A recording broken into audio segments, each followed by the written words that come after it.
Alright boys, we are back with the channel to episode 50 of our Winnipeg Jets Franchise Mode. If you missed out on the last one, it was absolute heartbreak for Winnipeg fans everywhere as we take a quick look here at the playoff tree. In case you missed the last episode, we had an absolute gruel. We ended up beating out the Chicago Blackhawks in 4. That was pretty easy, but then a grueling 7-game series against the Dallas Stars, and then another grueler against the San Jose Sharks, and by the end of it, we just didn't have enough in the tank, although we did have 2 3-1 leads. In Game 1 and Game 2, we had a 3-1 lead after the first period against the Montreal Canadiens, but unfortunately, they ended up coming back in both of those games and then taking the next 2 as our team morale was just absolutely in the dumps. But I'm still proud of these guys nonetheless. You know, it was a great playoff run. Making it to the Stanley Cup Finals is nothing to be disappointed about, nothing to be ashamed of by any means, any stretch of the imagination. William Eklund was our leading point scorer, excuse me. We're going to have some conversations about William Eklund despite what he did for us in the playoffs, but Elliot Patrick was up there, Howard Quenneville as well. Both 2 guys in our top point scorers in the playoffs. We're gonna have some talks about for sure. Nico Tukio and a fantastic playoff run. Eric Dowd, he was doing his thing out there, not above point per game like he was in the regular season, but playoffs is always different. Aiden Stempniak doing his thing. Matt Svensson, disappointed with Matt Svensson. -11 is unacceptable. -9 from Elliot Patrick as well, though, so neither of those 2 guys were really that great.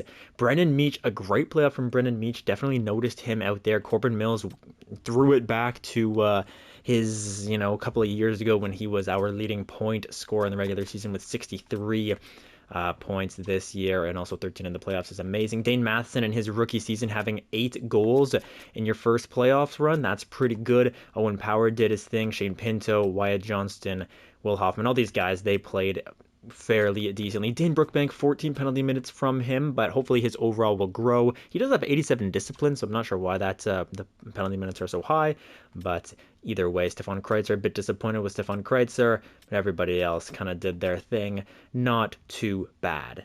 So next up, let's take a quick look here at the retirements. Belleville Senators win the Calder Cup. Obviously, the Stanley Cup champions are your Montreal Canadiens. Salary cap goes up for next year. We'll take a look here at the draft lottery results as New Jersey's going to get the first, Calgary gets second, and everybody else looks like stands pat, so nothing too interesting with that one. Looking around the league at who is retired, let's take a look. Mitch Marner retires with the Maple Leafs, so something that might happen in the real world, although, maybe not.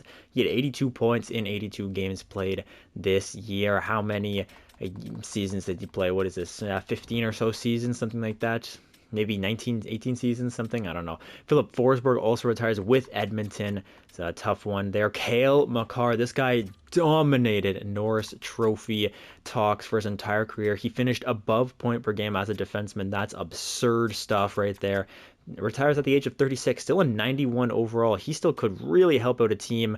But Colorado, they're going to free up how much cap space? $17 million of cap space Colorado will free up with that move. But Cale, that's definitely a first ballot Hall of Famer. Maybe the best defenseman of all time if we take a look at his numbers. I'm not sure where Bobby Orr and guys like that rank, but Cale, definitely an impressive career. And then Matthew Barzal, 1,200 points from Matthew Barzal. Dylan Strome, an exceptional career here in the franchise mode. Same thing with Kevin Fiala as well. All these guys, we have, 6 guys who are above the 1,000-point threshold. This is a great retirement class. Charlie McAvoy is here. Carter Verhaeghe. McAvoy with 937 points. That's absurd.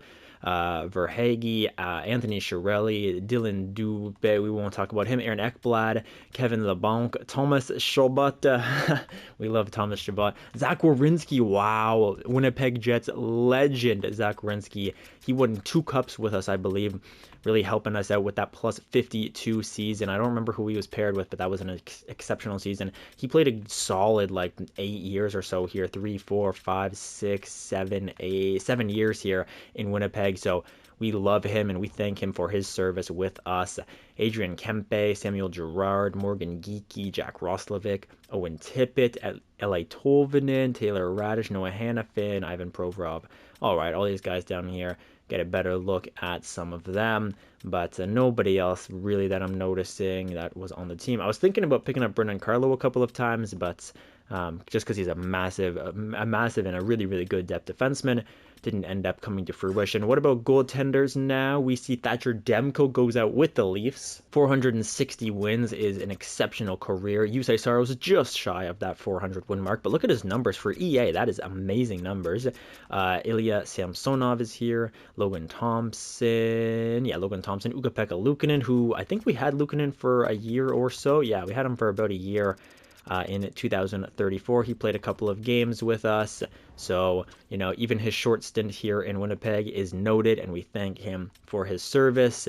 Other than that, the other Matt Murray, Olli Erikssonek, is this guy related to Joel Erikssonek? I'm not entirely sure, but he played one game. Good for you. All right, that's what the retirements look like for 2035? 2035? Yeah, 2035. So, good retirement class, I would say. 6 guys who have 1,000 points. That's an exceptional retirement class. No Winnipeg retirements, so all good there. Skip out on the draft interviews, and we are at the draft now. So we can take a look at the awards and things like this now that we are at the draft. So let's take a quick look here. We see the Stanley Cup goes to the Montreal Canadiens, President's Trophy to the Anaheim Ducks. It was obviously us in Montreal in the Stanley Cup Finals. Now, Connor Bedard, I believe he's going to win the Rocket as well as the Art Ross. The Hart, though, goes to Francisco Gordon. So what? That's very interesting. Francisco Gordon was on the 4th line of the Arizona Coyotes 3 years ago, I believe, when they beat us in the first round, and now he's the Hart Trophy winner. That's a crazy story for him. Pavel Menchikov is going to win the Norris, his first Norris of this simulation. Lady Byng goes to Braden Point. Calder does go to Dane Matheson, so that's the 2nd year in a row we have a Calder Trophy finalist or winner, excuse me. Howard Quenneville last year. Dane Matheson wins it this year. Amazing stuff. Riley Kidney, you jerk. Sebastian Costa is going to win the Vezina. So the Anaheim Ducks really cleaning up house with their trophies. Bill Masterton goes to that guy.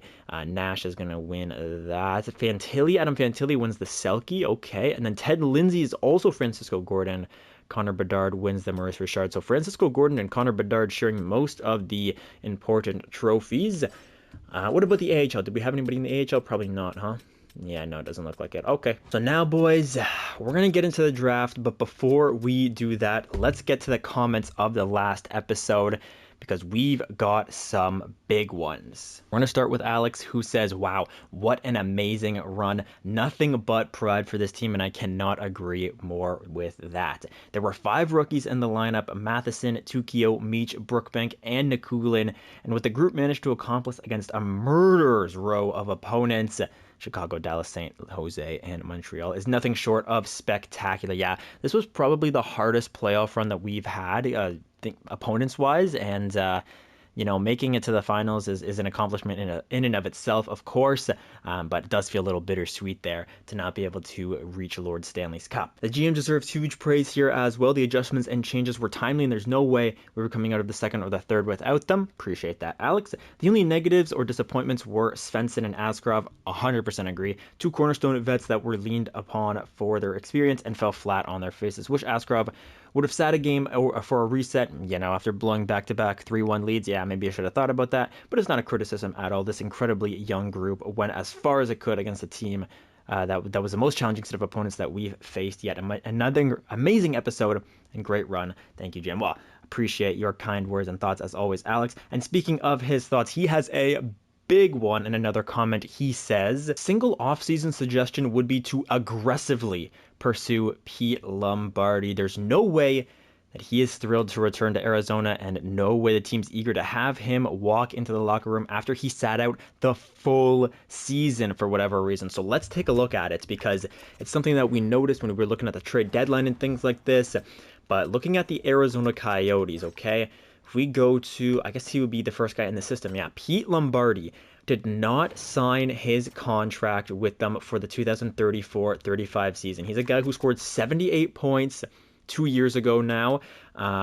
Before that, 48 points in his rookie season, 59 in the year before that. So he's been steadily improving. He was a plus 12, 24 power play points, so he can really get it done on the power play. And he only played 17 minutes a night, so he's on their second line, giving them 70 points. Takes it away more than he gives it away, and he hits. He's a 6'4" centerman who had 48 goals 2 years ago. He shoots the puck like a maniac as well. 5-star shooting.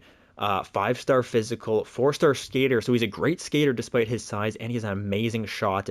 Good offensive awareness, good defensive awareness, great hands, good discipline as well. So this is somebody that Alex wants to go after, and I agree. Now, in order to do this, first of all, we would have an incredible 1-2 punch down the middle of Pete Lombardi and Dane Matheson. If we go to our team now, Dane Matheson would either be the first or second guy here. Where is he? Dane Matheson, 82 overall now, probably the second liner then for the foreseeable future, but a second line center of Dane Matheson, maybe he grows to like 84, 85 overall over the offseason, alongside of the 88 overall Pete Lombardi. That could be a crazy 1-2 punch. But the price would be massive, and what would it take? Well, Alex has a couple of suggestions here, basically saying William Eklund, we're trading away a top 6 centerman, so we have to basically give them one, and William Eklund is kind of the odd man out.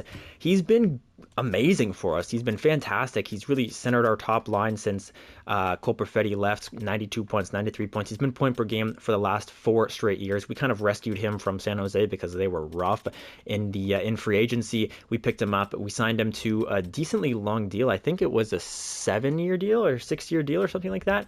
$10.35 million. But it might be time to say goodbye to him. He was definitely, there's nothing wrong with him. He's an amazing player, a great playoff performer as well, scoring 28 points when we won the cup, scoring 23 points when we just lost in the finals there. So an amazing player, nothing but great things to say about him, but he's making a ton of money, $10.35 million. That's not to say Pete Lombardi is not going to also be making a lot of money, because he will be, but Eklund's also older. He's going to be regressing fairly shortly, but I have nothing but good things to say about Eklund. He's just kind of the odd man out. We're choosing youth over experience here. And then the second guy that would have to go would be Howard Quenneville. This guy mostly just for trade value, things like this. But he is a sniper that is more of a playmaker, which I know is a weird contrast, but if we want a sniper on the team, we really want somebody who's going to be a sniper and put the puck in the back of the net. He did have 26 goals this year, 62 points. Not bad whatsoever for his second year only in the NHL. So going into his third, he's an 86 overall, a great player. Again, another guy who was a fantastic playoff performer for us this year. 19 points in 22 games is amazing, but we need trade value if we're going to trade for a guy like this. So Howard Quenneville might be the next guy to go. And then Alex suggests maybe a B+ or an A-level prospect, as well as the 2 first-round picks that we have, and that should be enough for Pete Lombardi. So let's see what we're thinking, what the trade values look like as well, to get an exact look at what we need to do. Maybe we only have to give them 1 first. Maybe we only have to give them a B+ level prospect instead of an A. But we will see as we enter the NHL draft here. And I've got some decisions that I know that I can make. I have some picks that people that I want to pick up with my picks. Nobody wants to trade, and that is okay because we're not looking to move up really at all. So we have the 17th pick and the 31st pick, but we may not have either by the time that I am done with this trade. So it also helps that Pete Lombardi is on the block here, so they do want to get rid of him. I'm a little nervous as to what he wants as a contract, but that being said, we have cap space. I'm not too worried about that. The biggest thing is, oh my gosh, and William Eklund straight up for him would definitely get it done, because Eklund's trade value is sky high. Now, that's probably not very fair. They're also going to be above the salary cap, so that's something that I didn't realize. Hang on. Being over the salary cap is actually a huge problem, because if I wanted to bring salary back, they're not going to trade Oleg Kozlov. We don't want Blake Von Arx. He's a great player for them. Same thing with Sergei, right? Sergei Tulipov? Yeah, Sergei Tulipov. We don't want him. Logan Cooley. We could take him back, but he's basically the same player as William Eklund. So maybe this trade is not going to work. We could do Clayton Keller, but then, I mean, we still have to give them some cap space with who are we giving up? Left wingers here. Hang on one sec. So Howard Quenneville, he's not making that much money, I guess. So I guess we could do this, but Clayton Keller's going to add some value. Oh man, I don't know. Why would they want? They wouldn't want to trade Clayton Keller.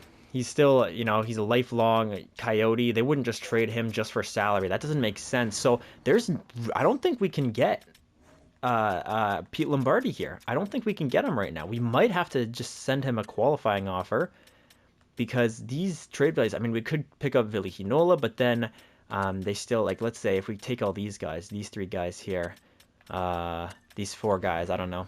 And yeah, they're still over the salary cap. So that's not ideal. Man, I don't think we can get Pete Lombardi via trade right now. Maybe if, maybe in free agency we can pick them up but then I won't have my 2 first-round picks to trade for value. Although we do have the value. The value's not the problem. The only thing is Eklund is a lot older, so they would want more. Maybe Eklund and Quenneville make a little sense and a first-round pick instead of it being 2 first and the other pick. But it's a big overpay either way. There's Bieksa going to the New Jersey Devils. It's a big overpay to trade them everything that Alex was saying, but at least that way we're not fleecing them, right? So I can't trade for Pete Lombardi right now. I will take a look at the free agency to see if they let some people go or what happens with their salary cap situation. But yeah, I will take a look at that later. But for right now, we do have 2 first-round picks, so let's see. All right, guys, so with my first pick, first of all, let's simulate a couple of spots here. There's a couple of things that we can do, actually, a couple of prospects that are kind of interesting. So first overall pick is going to be New Jersey's sniper, 5-star shooting, centerman as well with 80 faceoffs. So this is a fantastic prospect. He's going to be doing big things for New Jersey, and that's actually going to help out Rocky Bonek as well, who's in New Jersey, so that's cool. Calgary here, they've got another sniper, right wing sniper, 5-star shooting, 4-star skating, great prospect as well. Third pick is going to be power forward Jason Kavanaugh to the Minnesota Wild. Watch the 5-star shooting. Oh, 4-star shooting only, actually. Okay, fair enough. Still a pretty good skater for a power forward.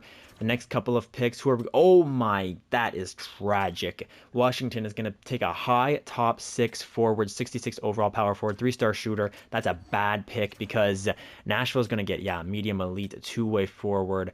That is tragic for Washington, man. That's a rough pick. And then Edmonton's also going to get a medium elite playmaker, Maximilian Kolzig. What a name, Maximilian Kolzig. That's amazing.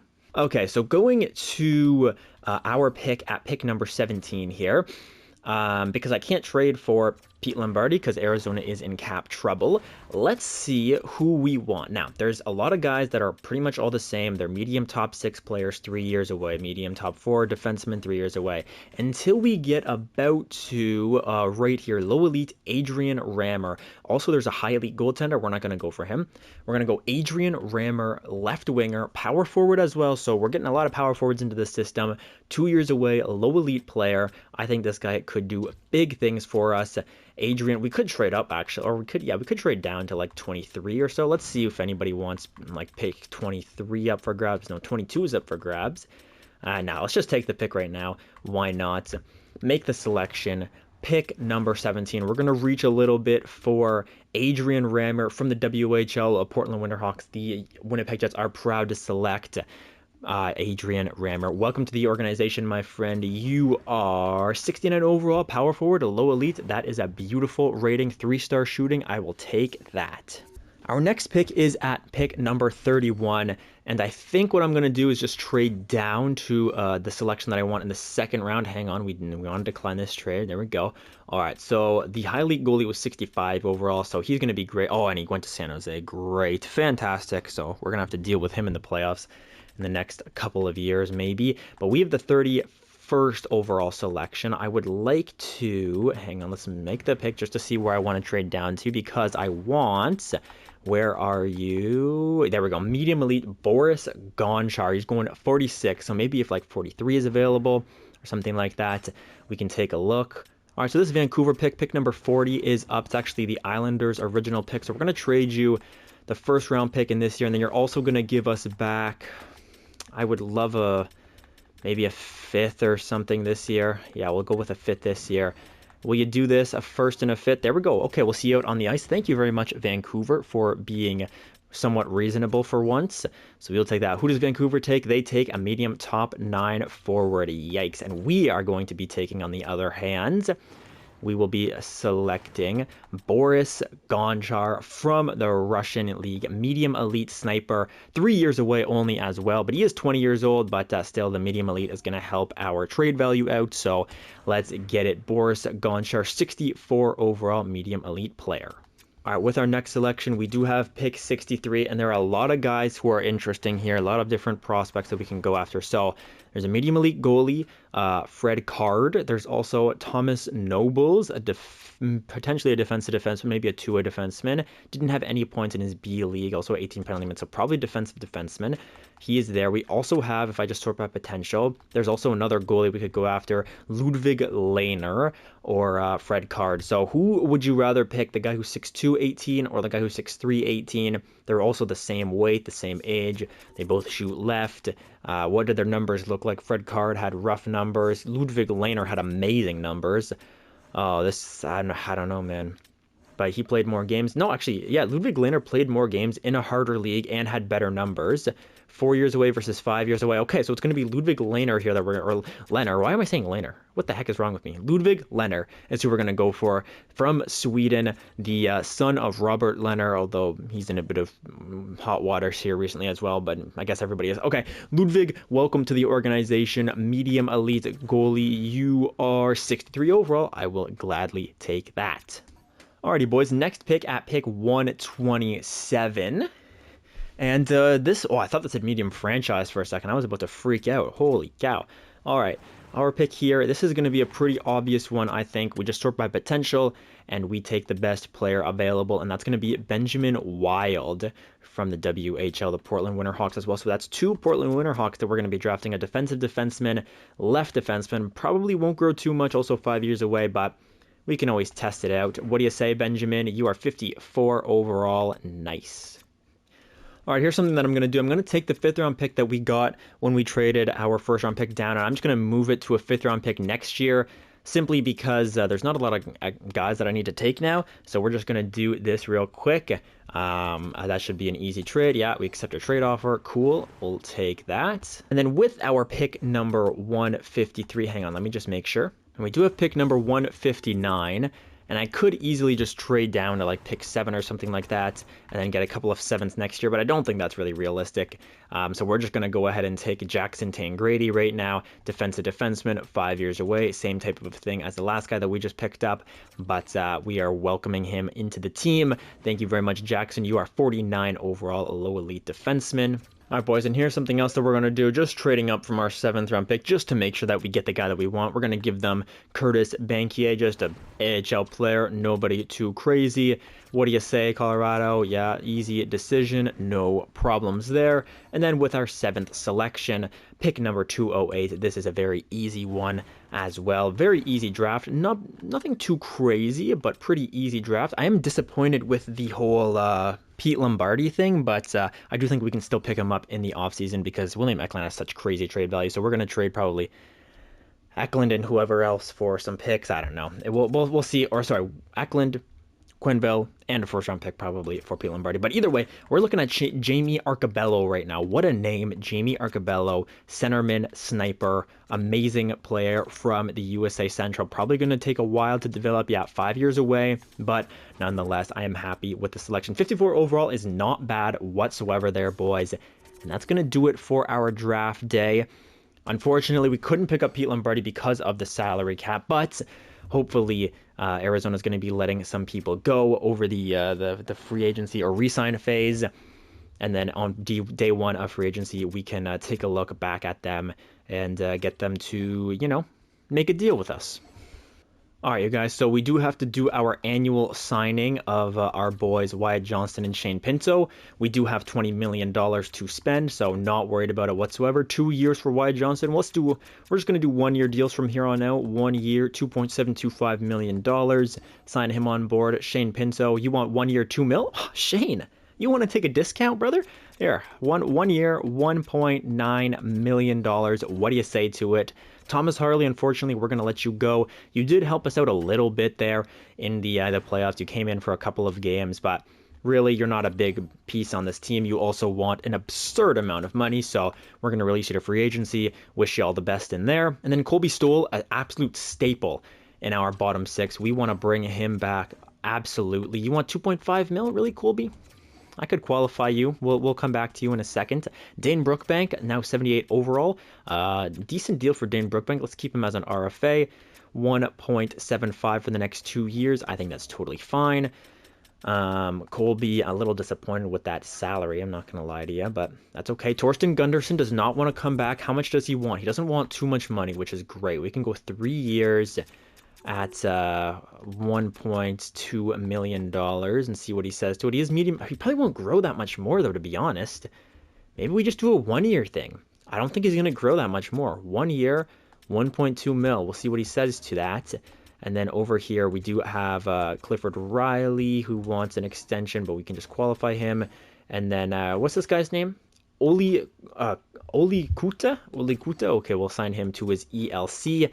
And our goalie department is just continuing to grow with a bunch of medium elite players. Unfortunately, they're not growing that well, which I don't really understand why, because in the past games, you just throw them in the system and they shoot up like sprouts, right? They sprout like beans or whatever, magic beans, whatever it is. The rest of these guys, I can just sign to their two-way deals. I won't make you guys watch this. All right, a couple of important signings here. We do have Michael Poyar, a playmaker, medium elite playmaker, who's 20 years old, 73 overall, so he's going to get onto the team. Hopefully he can jump up in the offseason, maybe get up to like 75, 76 overall for the AHL season. This guy Quentin Crawford at 22, he's only 65 overall. That is not good enough defensive defenseman. We'll sign him, but he could easily be trade bait. Maybe he can be in that trade with Pete Lombardi. Over here, another medium elite player that's 22, that is only 63 overall, a defensive defenseman once again. We're seeing a little bit of a theme with these guys. We will sign him, but again, he can definitely get traded if we have to. Now, a low elite, Torsten Johansson, playmaker, 62 overall at 20 years old, probably not going to make it. A lot of these guys who are probably not going to make it anywhere. And then Quincy Sawchuk, playmaker, low elite, left winger, 57 overall, pretty unlikely, but we will sign him and see about that. And then Manning, what did I take him? Oh yeah, because he was huge, right? Eli Manning, not Alan Manning, but we'll sign him on board. Why not? Because he's a big boy. So come on board, my friend. So everybody has their contracts. Let's advance a day and see what they all say. Dane Brookbank is back on board. Nice. That is nice to see. Wyatt Johnston is back on board. Shane Pinto is back on. Okay, nobody's being a pain today, so that's amazing. Okay, Oliver Bonk doesn't want to come back. That's fine. I'll find some other AHL players. Okay, yeah, no, some of the AHL guys don't want to come back. That's totally fine. You guys can all get thrown to the wolves. I don't care. Bye. Peace out. Martin Kaut, you're 74 overall, and you refused the offer. That's absurd. Oliver Bonk as well. And then all we have is Colby Stoll and Alexei Kinnis. Colby Stoll, I don't know, it just feels like a little bit of money, huh? Doesn't it? 2.5 mil. It's not the end of the world by any means. Power forward, pretty hard shot, decent offensive awareness, fairly okay defender, can't skate that well, pretty physical, 6'2", big body down there. What does he do? Is he worth $2 million, $2.5 million, 20-point guy? He's a 20-point guy, huh? And he's always plus, so that's good. What does he do for us? 60 hits, 40 hits. He takes it away more than he gives it away, which is nice. Colby. All right, Colby. I can't be asked to wait. Actually, yeah, I can be. We can always just see, and if it's not that big of money, right? But we can always just go a couple of extra days, see if it comes down, and if it does, we can sign him to that lower cap hit. But we have so much money. Sorry, Thomas Milic, you played your 1 game in the NHL. Oh, no, you played 6 games, actually. You have an incredible resume. 6 games, 931 save percentage, 2.34 goals against average. That's amazing. But we don't have room for you. We have so many goalies on this team now. We obviously have Askarov, who has dropped to an 85 overall. Amazing. I love it when my starting goalies drop after the playoffs, because they can never have good numbers, because the slow sim does not allow for that to happen. But we have Askarov. We have another medium elite in Torsten Gunderson. We have a medium elite in Clifford Riley, a medium elite in Oli Kuta, a medium elite in Canzanello, a medium elite in Ludwig Lenner. So a bunch of guys. Thomas Milic, you are severely outclassed in potential. So see you later, brother.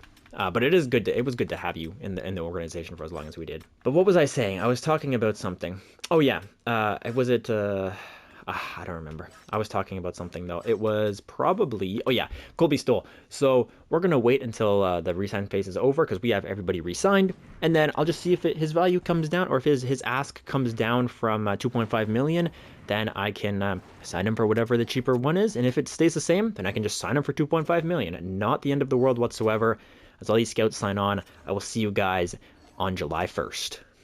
All right, everybody. So it is now July 1st on the docket. Let's take a look first at what Colby Stoll wants as a contract. We also have a couple of contracts that are expiring. Yeah, like Elliot Patrick is on the docket. So is Howard Quenneville, obviously Johnston, Pinto, these guys. But let's see first what Colby Stoll wants. He wants 2 years. Oh, it actually went up in value. Fair enough. But for 1 year, it dropped for 3. Okay, we can do like a 3-year deal. Let's do a 3-year deal at $1.85 million for Colby Stoll. That's a great contract.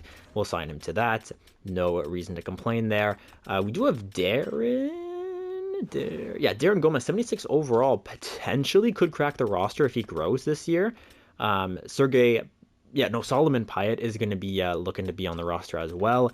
So there's a bit of competition for some roles. What does Elliot Patrick want? He has a $6.550 million contract right now, an absolute steal.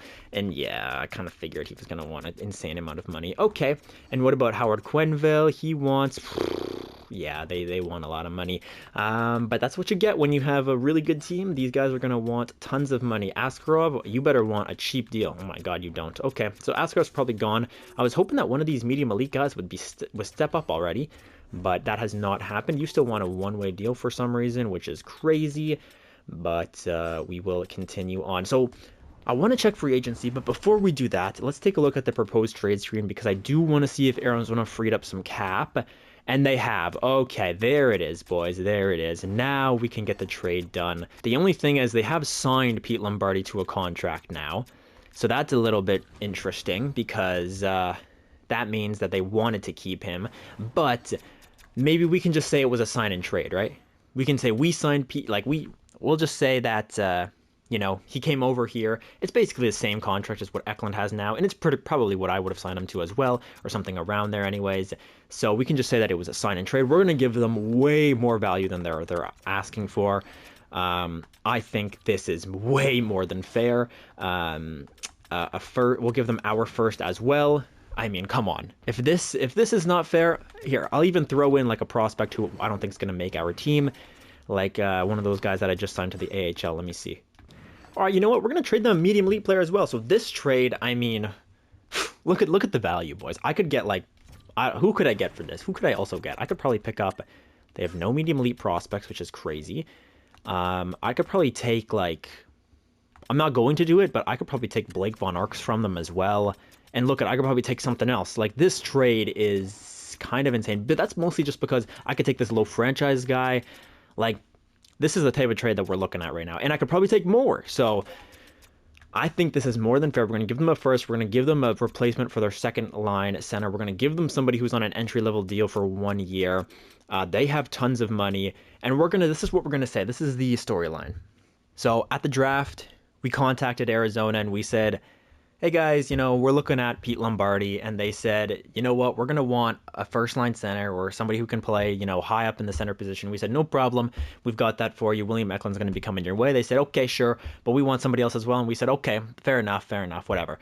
But then we talked to the commission, we talked to the board, and the NHL, player association board or something was like, no, the salary doesn't work.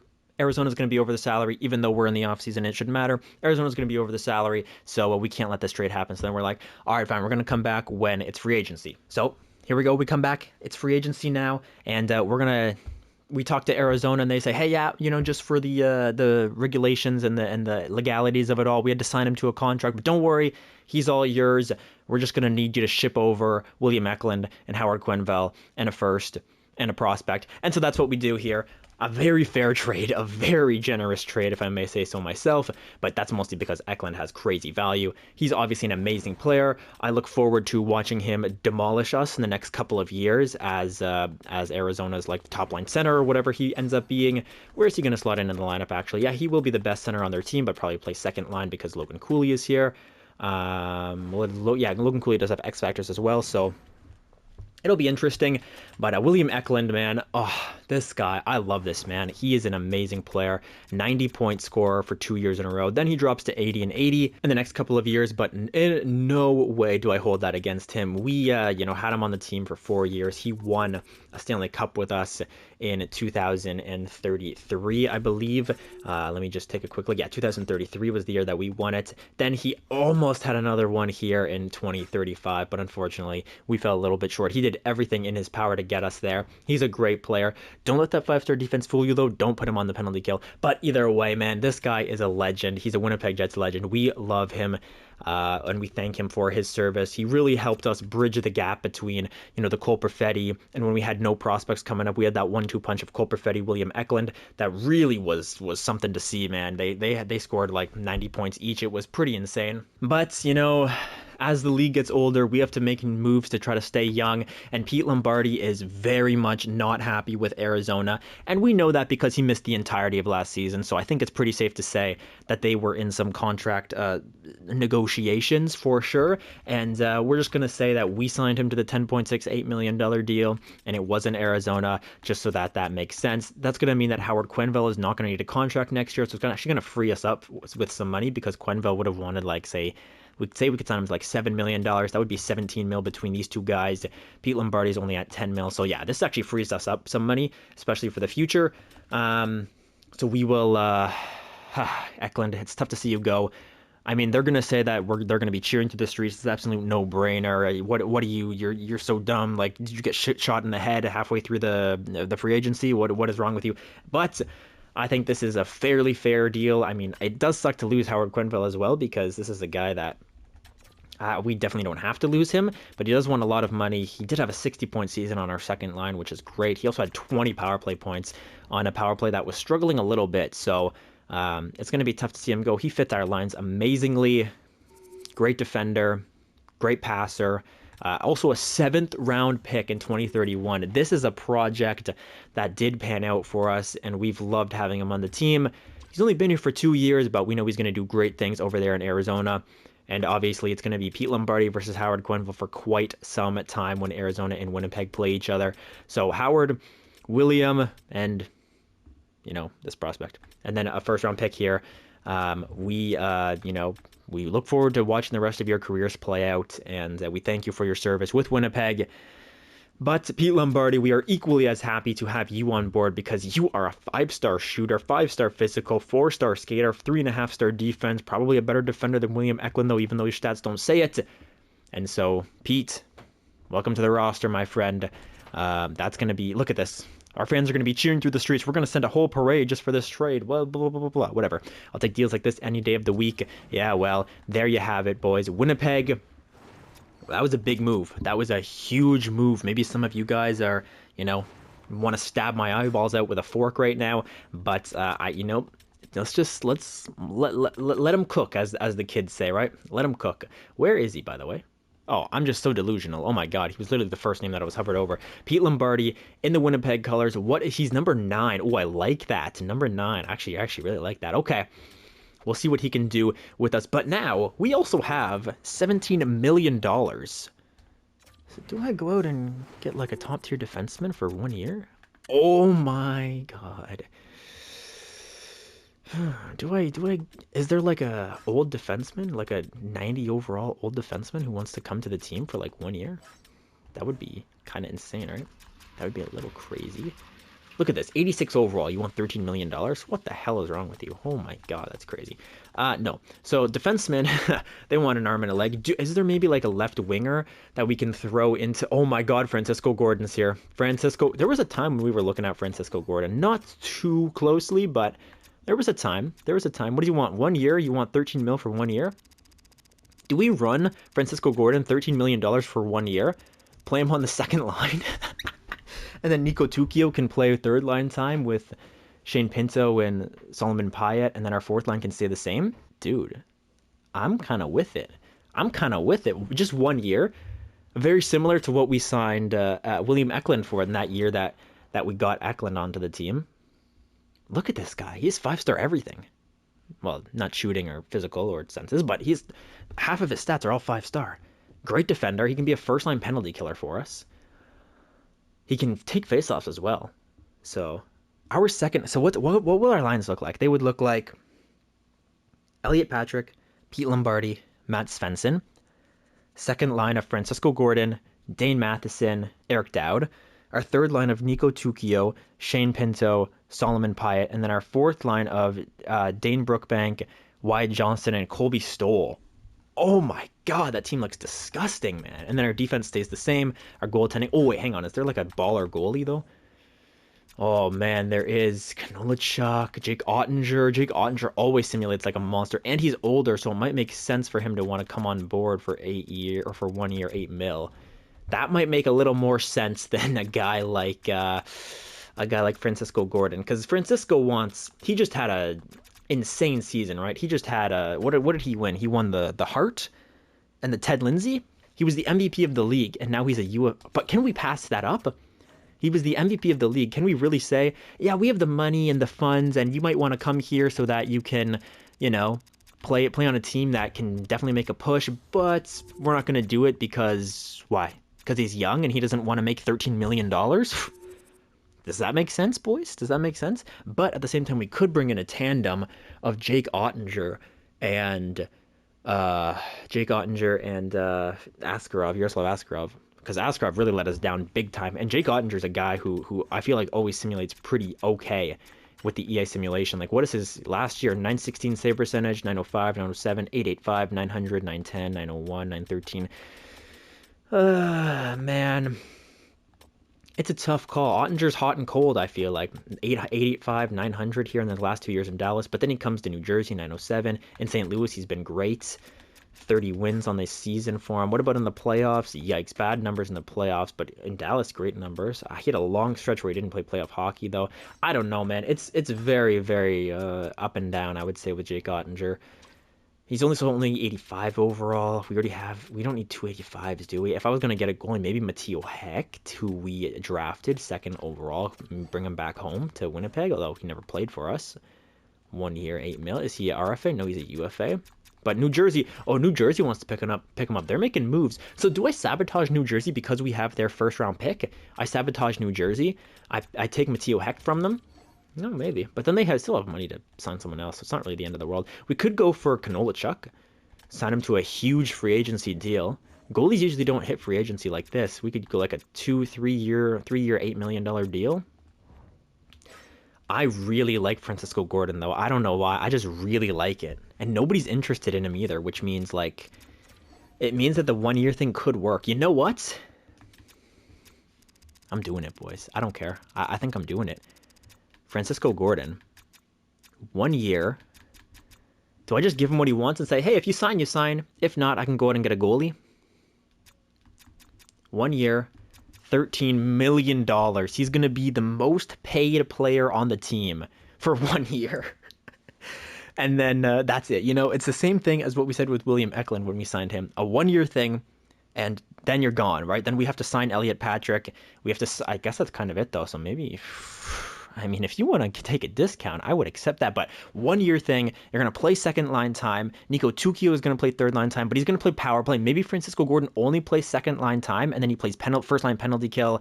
He can play 4-on-4, 3-on-3, but Nico Tukio gets his power play time. That way that sort of evens out a little bit. We also only roll 3 lines, so Tukio's still going to play a decent amount, maybe 14, 15 minutes per night, which could be good. Tukio, and also we're not sure if Tukio is going to be, ready for the top 6 minutes. He did have a really good rookie season. Am I just talking? Is this stupid? No, I don't think it is.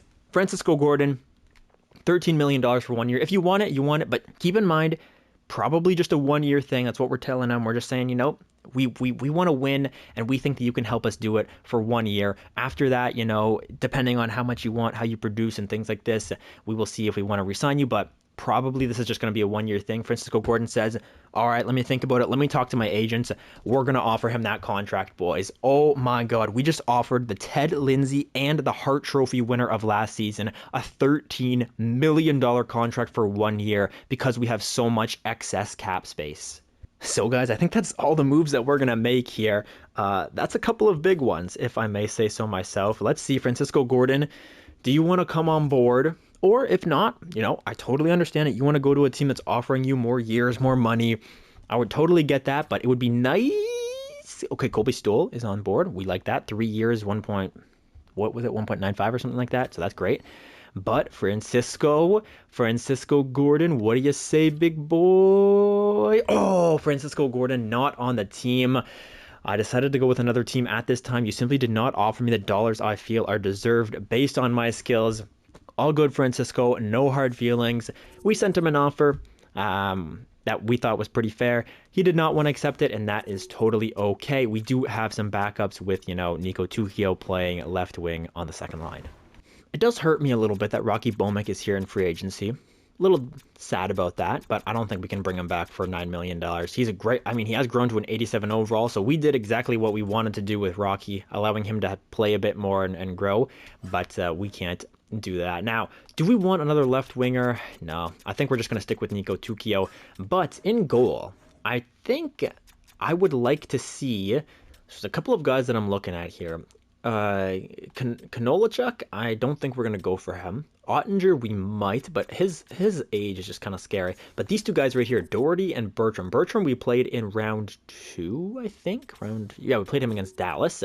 But then Doherty, we haven't seen. He had a 909 save percentage, which is okay. But really, he's kind of struggled in the NHL. 893, 895. He's also a Chicago goalie, so maybe we want to stay away from him. I guess we saw him in the first round.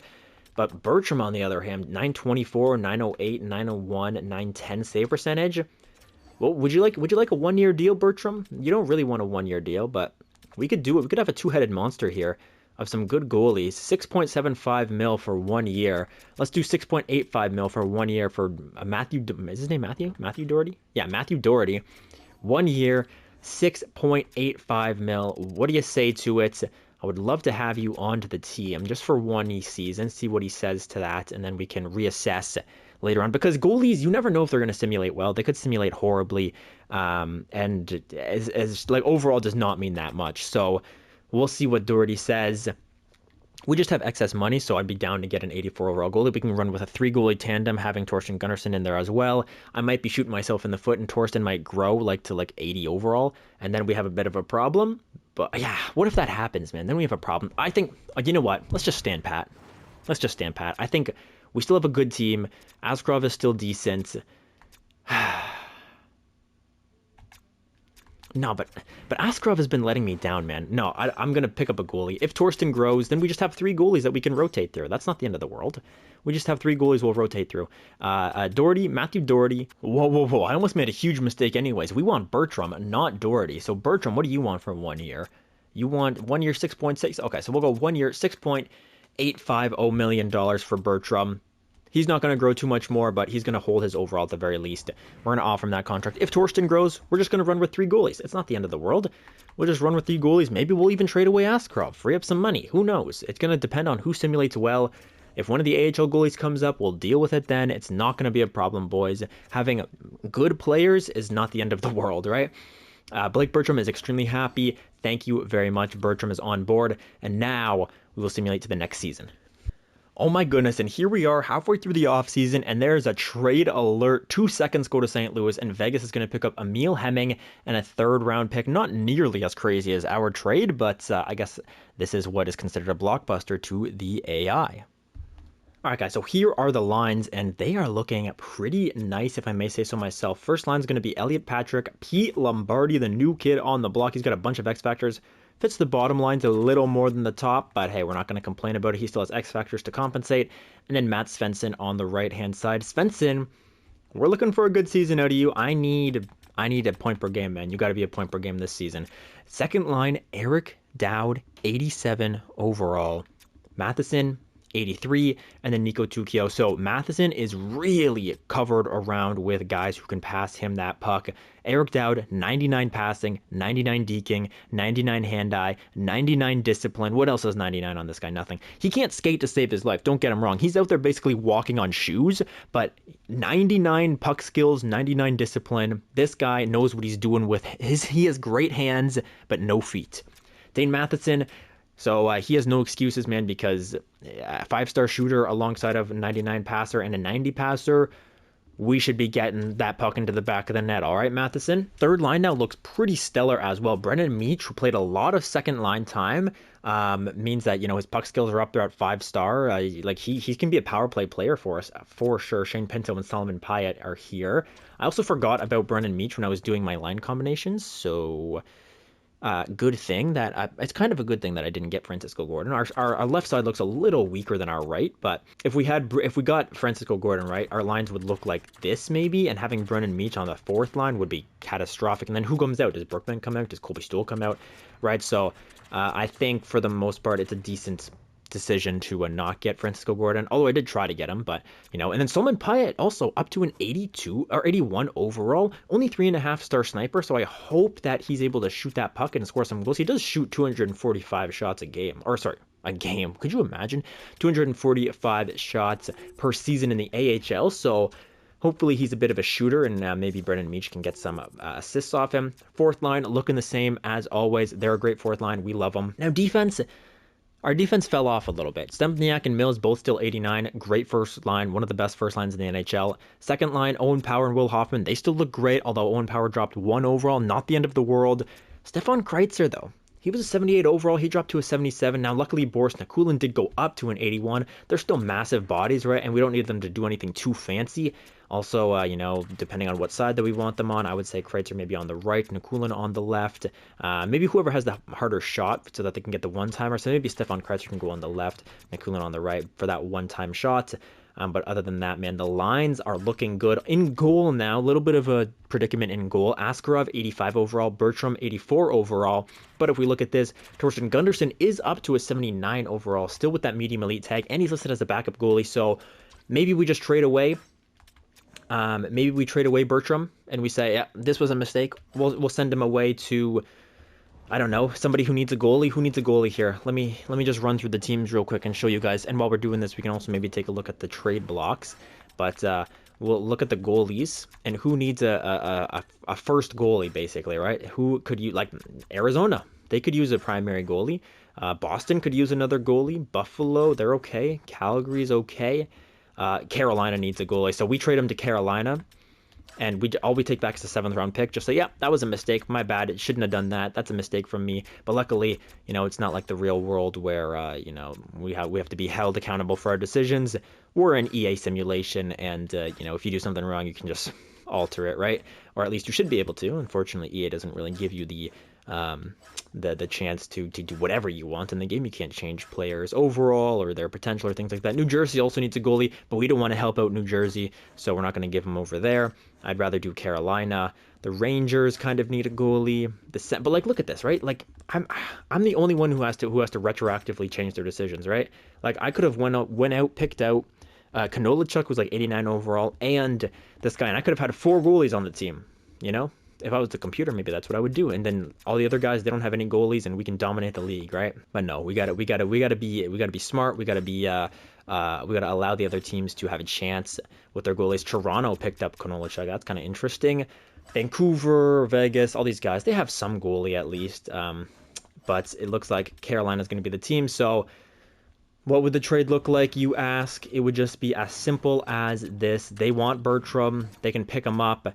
And all we ask in return is a 7th-round pick, just, to make the trade go through with something. Carolina would have too many goalies, fine. Then we can just do this. They can be even easier then. We can go goalies. Oh my gosh, we can go with goalies. We won't take your next best goalie or the one after that. Here, we'll take this guy, AHL high starter. He's not going to become literally anything, so we can just do this. Bertram for Sillinger.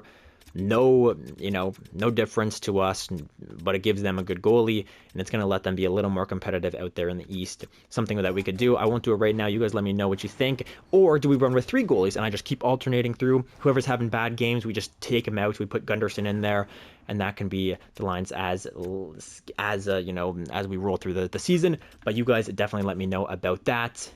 So we will stick with Bertram for now, but Gunderson is ready at any moment's notice to get into that lineup. So guys, I hope you enjoyed it. I also went through the jerseys and made sure that nobody was wearing 27, 44, or 81, because those are our retired numbers, and nobody is, so we're still respecting our retirees out there. So it's good to see, but I hope you guys enjoyed this one. If you did, give it a like, comment, and subscribe to the channel, but you guys know what to do because you've been on YouTube for long enough, and I'll see you in the next one. Have a great rest of the day, everybody.